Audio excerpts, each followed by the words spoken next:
Super excited to announce that we're bringing back our year-end special, an unbelievable deal where you can get 1 year of access and membership to CogornoGolf.com, 1 full year of coaching with myself and our team for over 50% off the normal price. The deal's simply never gonna get as good as this, and if you get in now, you get this pricing for life, so long as you remain a member. So we're getting unbelievable results with our members. So if you think about where your game's at now and what are you gonna do next year to improve, now is the time to get in. You get ability to send in your swings, you get monthly swing analysis, you get access to over $3,000 worth of master classes, all of my personal practice plans. You get 24/7 access to myself, our team, and over 1,000 other members. I'm telling you, you're gonna love it, and this is exactly the guidance you need to finally take your game to the next level. December 15th through January 1st, limited time only. Click the link in the description down below. We'd love to see you there.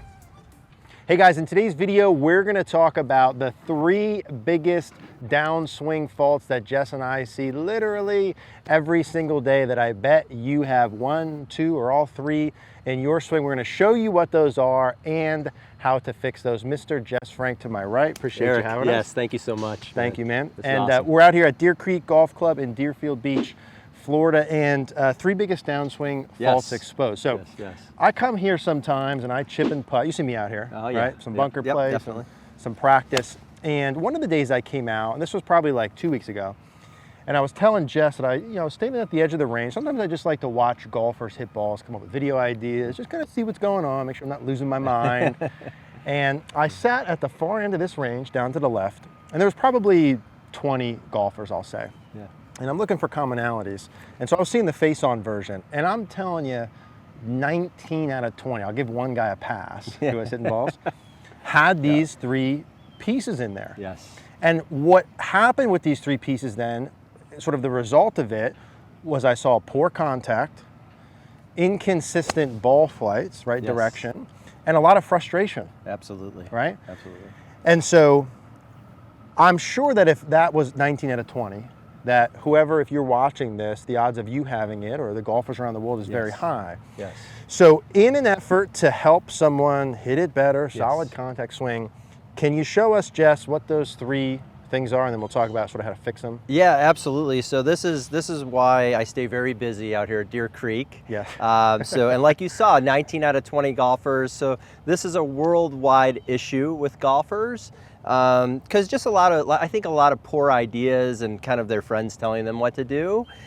So what we always see is we see the weight back on the back foot, the arms bending, and the hips back. And so this motion right here, you'll hit behind it, you'll hit it thin, you'll slice it, and all the horrible things that you don't want to do as a golfer and prevent you from solid contact. I just want to pause for a second there. I apologize. I'd like for you, if you would, to write that down. Yes. Take a piece of paper and pen, or take your phone out. Seriously, weight back, hips back, arms bent. Yes. Weight back, hips back, arm bent. Okay, sorry. Yeah, elbows bent, wrists bent. And we were talking about, before we run on camera, we were talking about the commonalities of the greatest players in the world. Me, Hogan, exactly, Eric for sure. And if you look at their videos, all of them do the opposite of what we just explained. They have at impact, their weight is forward, their hips are forward, and their arms are straight. And so I think if you, as a golfer, as golfers out there, would just do those 3 things, you would be a much better player. You'd be a lot more consistent, and you'd hit the ball, more solid, and you'd hit the ball towards your target. Because now when you do that, your club face also aligns better, and just, and I'll do this with a lot of my students. We'll just take small swings. We'll get set up into this position of hips forward, weight forward, arms straight, and I'll just basically have them make little swings and chip balls out there. And when they do this, first of all, their low point improves, something that we talk about all the time. They're going to hit the ball first, the turf second, and they're going to be able to control their golf ball now. Now, if you look at the best players in the world, this is what they're going to look like post-impact. They're going to look like their weight's forward, their hips are forward and tucked, their arms are straight, and the club face is closed to the shaft, not open to the shaft. So that's why they're able to hit the draw so easily. And look, you know, again, they look like they're doing effortless power. And so and that's what everybody says. They're like, oh my gosh, I don't have to swing so hard to hit the ball so far. Because what happens when you hit the ball in the center of the face, you create ball speed. And when you hit the ball in the center of the face and you create ball speed, you don't have to swing so hard. And so that you can hit 100 balls and not at the end feel like you just ran a marathon. Right, so it's just really, I mean, it's super, it's great for people to do that. Again, just weight forward, hips tucked, hips forward, weight forward, arms straight, and then you just continue that around, and then you're into, then your weight's on your front foot. Everybody says, oh, I always finish with my weight back, because you're already into that position of going back. I think sometimes it's just a poor concept for people, that they're trying to get underneath the golf ball. I hear that a lot, trying to help the ball in the air. And so when they do that, that automatically puts them on their back foot. So that's what I see out here for sure. I see the same thing. I'm going to flip-flop with you, Jess. And to the distance piece too, like when you hit the ball in the middle of the face, it's going to go farther with less effort. Absolutely. When you have shaft lean, which takes some loft off, and when you hit the ball before the ground. Yes. Right, all three of those. Absolutely. And so for someone to feel this, let's say I'm coming in for a lesson, this is piece one, because I know you had mentioned the banking of the foot, right? So if I just get the club about hip, let's say parallel to the ground, I'm feeling like I'm kind of banking on my right foot. Yeah, so the inside of your foot goes to the ground. Okay. Yes. Almost like the outside's lifting up? Correct. The outside's lifting up, the inside's banking. And I feel like my hips are pushed forward. Correct. So for me, when I'm doing that, I feel like my belt buckle is kind of getting like almost over my ankle. Yes. I also feel like, obviously, as I'm doing that, my belt buckle doesn't stay straight at the ball. Correct. It's pointed maybe 2 feet in front of the ball. Yeah, absolutely. Absolutely. And I really like, Jess, that piece you posted, or where you showed post-impact here. Yes. So at this position, kind of 45 past impact. Yes. This is where we would see the great ball strikers have the arms extended. And this is another bonus tip right here. This is release. So you have the furthest point from your left shoulder to the club head here. That's as far as you can go. And notice here that if you look at every picture, they're going to see this is release. People talk about release. This is release right here, from the left shoulder to the club head in a straight line here. All day long, can't go wrong with that. Just practicing that, putting yourself into that position right there, is going to help you hit the ball more solid for sure. So as I'm doing this, the good is weight, hips forward, weight forward, arms extended.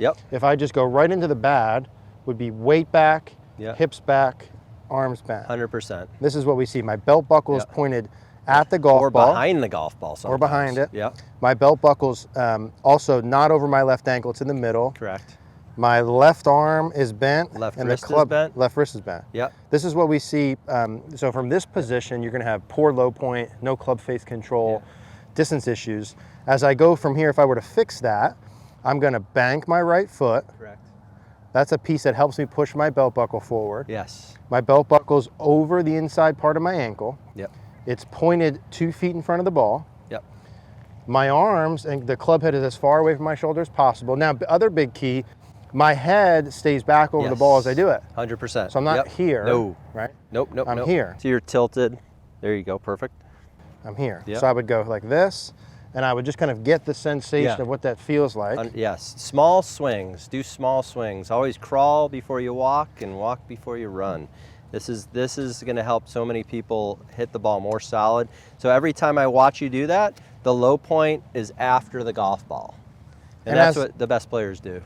As I'm doing this, Jess, I feel like my right leg is kind of straighter than normal. Yes. I feel like my glutes are kind of firing here compared to normal. Yep.